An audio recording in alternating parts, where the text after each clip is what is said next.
ঋণ থেকে বাঁচার জন্য দুই দোয়া, আল্লাহুম্মা ইন্নী আউযু বিকা মিনাল হাম্মি ওয়াল হাযান, এটা আর আল্লাহুম্মা কফিনি বিহালালিকা আন হারামিকা ওয়া আগনিনি বিফাদলিকা আম্মান সিওয়াক। আর সব সময় পড়ার জন্য একটা আমল দিয়ে যাই, উঠতে বসতে, অফিসে যাচ্ছেন, অফিস থেকে ফিরতেছেন, বসে আছেন, শুয়ে আছেন, ছোট্ট এক শব্দে আমরা যেন বেশি বেশি পড়ি আস্তাগফিরুল্লাহ। আওয়াজ করে আমার সাথে পড়ুন আস্তাগফিরুল্লাহ, আবার পড়ুন আস্তাগফিরুল্লাহ। আল্লাহ রাসূল সাল্লাল্লাহু আলাইহি ওয়াসাল্লাম বলেন, মান লাজিমাল ইস্তিগফার, যে সব সময় এরকম ইস্তিগফারের সাথে লেগে থাকে, জাআলাল্লাহু লাহু মিন কুল্লি দিকিন মাখরাজা, আল্লাহ তাআলা তাকে কোনো বিপদে আটকান না, সে জীবনে আটকাবে না, যে কোনো বিপদে আল্লাহ তার রাস্তা বের করে দিবেন। Way out, you will get a way out and solution. সুবহানাল্লাহ।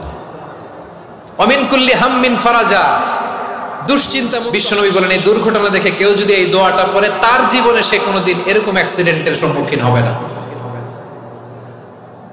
শুনবেন, বিশ্বনবী বলেন, অন্যের বিপদ দেখে কেউ যদি পড়ে, আলহামদুলিল্লাহিল্লাযী আফানি মিম্মা বাতালাকা বিহি ওয়া ফাদ্দালানি আলা কাসীরিন মিম্মান খালাকা তাফদীলা, মানে প্রশংসা সেই আল্লাহর, যে আল্লাহ তাআলা তোমাকে যেই জিনিস দিয়ে পরীক্ষা করেছে, আমাকে ওইটা থেকে বাঁচিয়ে দিয়েছে।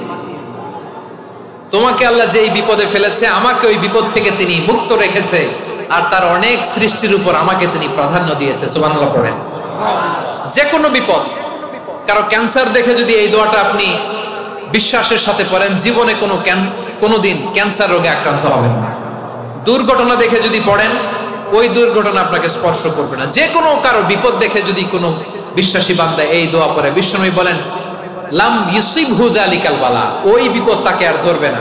উফিয়া মিনহু মিন যালিকাল বালা কাইনাম মা কান, সে যতদিন হায়াত পাবে কোনোদিন ওই বিপদ তাকে স্পর্শ করবে না। এই দোয়াটা পড়তে রাজি আছেন আমার প্রিয় ভাইরা? তাহলে পুরো আলোচনার সেন্ট্রাল থিম হচ্ছে, আমাদের জীবনে বিপদ আসবে, কষ্ট আসবে, দুঃখ আসবে, কিন্তু বিপদে আপদে আমরা হাল ছেড়ে দিব না, হতাশ হব না। মুমিন হতাশ হয় না, নিরাশ হয় না, হাল ছেড়ে দেয় না। মুমিন ভরসা রাখে একজনের উপর। আওয়াজ করে বলুন, তিনি কে? বিপদে পড়লে আমাদেরকে উদ্ধার করে কে? আবার আমাদেরকে যদি কোনো নেয়ামত আল্লাহ দিতে চান, ওইটা কেড়ে নেওয়ার ক্ষমতা কারো আছে? তাহলে আমরা কানেক্টিভিটি বাড়াবো কার সাথে?